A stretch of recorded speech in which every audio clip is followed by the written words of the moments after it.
justifié par l'administration Bush par un des plus grands mensonges de l'histoire, focalise de nouveau le ressentiment des arabo-musulmans. Un ressentiment que Ben Laden et al-Zawahiri ne manquent pas d'exploiter pour mobiliser des djihadistes venus du monde entier. Les Américains renversent le sanguinaire Saddam Hussein, mais ils mettent l'Irak à feu et à sang, sans réussir pour autant à imposer une réelle démocratie. La démocratisation qui devait avoir lieu d'abord en Irak, après l'invasion, devait essaimer dans l'ensemble de la région et à la fois faire tomber l'Iran des mollahs par contagion démocratique, mais aussi conduire à des bouleversements majeurs chez les alliés des États-Unis traditionnels comme l'Égypte et l'Arabie saoudite. Ça n'est pas advenu, puisqu'il n'y a pas eu d'accouchement démocratique en Irak à cause de la guerre civile qui n'était pas du tout prévue. Samedi dernier, dans une mosquée de Fallujah, ces militaires américains reviennent sur les lieux d'un assaut qui a fait la veille une dizaine de morts parmi les rebelles. Il y a aussi eu des blessés. C'est en tout cas ce que confirme l'un des soldats américains que l'on entend distinctement. Il y a des blessés, ils n'ont pas encore été récupérés. Le caméraman se rapproche de deux premiers corps. Il s'y attarde alors que s'engage une conversation entre deux soldats américains. Il fait semblant d'être mort. Il respire. Il fait semblant d'être mort.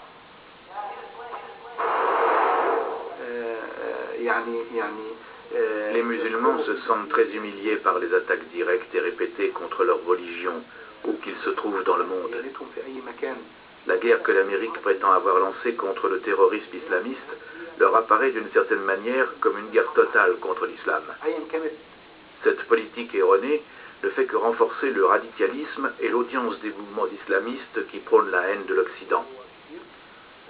Lors des récents événements dramatiques de Fallujah en Irak, la position des mouvements musulmans traditionnels était, de mon point de vue, très rationnelle et relativement modérée.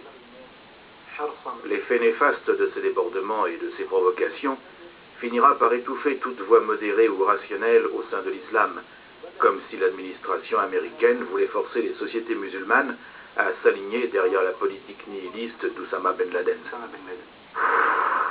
L'intervention des États-Unis en Irak réveille une vieille rivalité entre les sunnites et les chiites majoritaires. Une guerre civile s'ajoute à une guerre contre l'occupant américain. Al-Qaïda, organisation sunnite, orchestre une solidarité sunnite.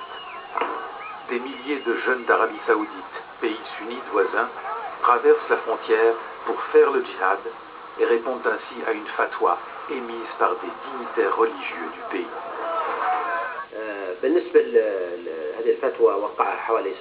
Cette fatwa fut signée par environ 26 oulémas et professeurs d'université.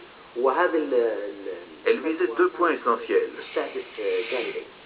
Tout d'abord, nous pensions qu'il était absolument légitime, selon les lois internationales, que le peuple irakien puisse résister à l'occupation américaine par tous les moyens.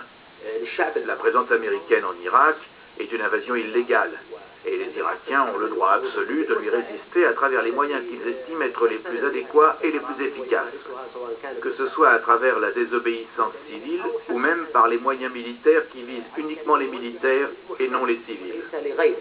Quand les États-Unis ont envahi l'Irak, on avait typiquement des armées d'un pays croisé qui envahissaient une partie de la terre d'islam.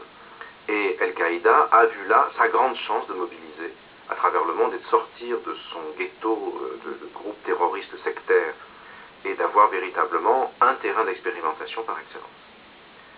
Ils croyaient qu'ils allaient pouvoir mobiliser le monde musulman tout entier dans un djihad dont ils seraient les protagonistes. En fait, en Irak, plus que des Américains ou leurs alliés, ce sont d'autres musulmans, des chiites, qu'ils ont tués. Et ce qu'ils espéraient être le djihad, le combat sacré pour l'islam, s'est transformé dans ce qu'on appelle dans le monde musulman la fitna, c'est-à-dire la guerre à l'intérieur de l'islam, la sédition confessionnelle, qui a brisé les rangs de la communauté et qui a eu pour conséquence que finalement même les meilleurs alliés d'Al-Qaïda en Irak, c'est-à-dire les sunnites locaux, se sont dissociés d'eux.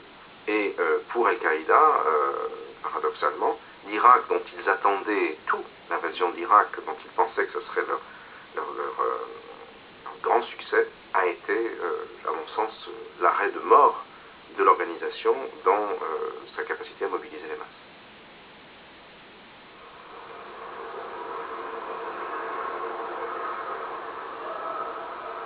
La mondialisation met à la portée des Saoudiens aisés une modernité matérielle qui n'a rien à envier à celle que l'on trouve en Europe ou aux États-Unis.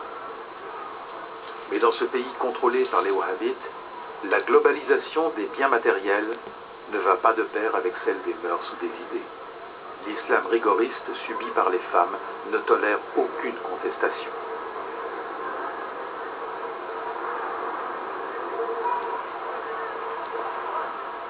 En Arabie Saoudite, comme dans d'autres pays musulmans,